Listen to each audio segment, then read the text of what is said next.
is like a moon ጨረቃ እኮ ዙሪያዋ ከተቆረ ነው እሷ ደምቃ የምትታየው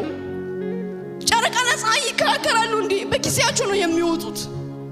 ሰዓት አላቸው የሚወጡበት ባለራዕይ ማለት እንዲሁ ነው ሁኔታው ሳይቀየር የሱ ማንነት ጎልቶ ወጥቶ ጨለማውን የሚውጥ ነው ጨረቃ ወጣ ያለ በጨለማ የሚደነቅ ማን ነው ጨረቃ ወጣ ያያችሁ ዋው ጨለማው ብለህ አትደነቅም ኢየሱስ ጌታ ነው ጨረቃ መሆናችሁ ለዚህ ነው ሁኔታችሁ ይቀር ብላችሁ የግድ ጾም ጸሎት መግባት የለባችሁ እናንተ እንደተለወጣችሁ ካወቃችሁ ጠላት በእናንተ ላይ የሚሰራው ማንኛውም መሳሪያ ፈንክሽን እንደማያደርግ ጠንቅቆ ያውቃል ክብር ለኢየሱስ ይሁን ያለቀሳችሁት ለቅሶ እግዚአብሔር እንባ የሚያጠራቅምበት ዕቃ አለ እያንዳንዱ ያለፋችሁበት መንገድ የከፈላችሁት ዋጋ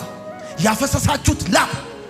ሰዎች ሸምጥጠው ሊሆን ይችላል ከዳው ሊሆን ይችላል አይናቸውን በጨው አጥበው ሊሆን ይችላል ታግዘው እንዳልታገዙ ተረድተው እንዳልተረዱ ሆኖላቸው እንዳልሆነላቸው ዘንግተው ሊሆን ይችላል እግዚአብሔር ግን መዝግቧል አስቀምጦታል ጽፎታል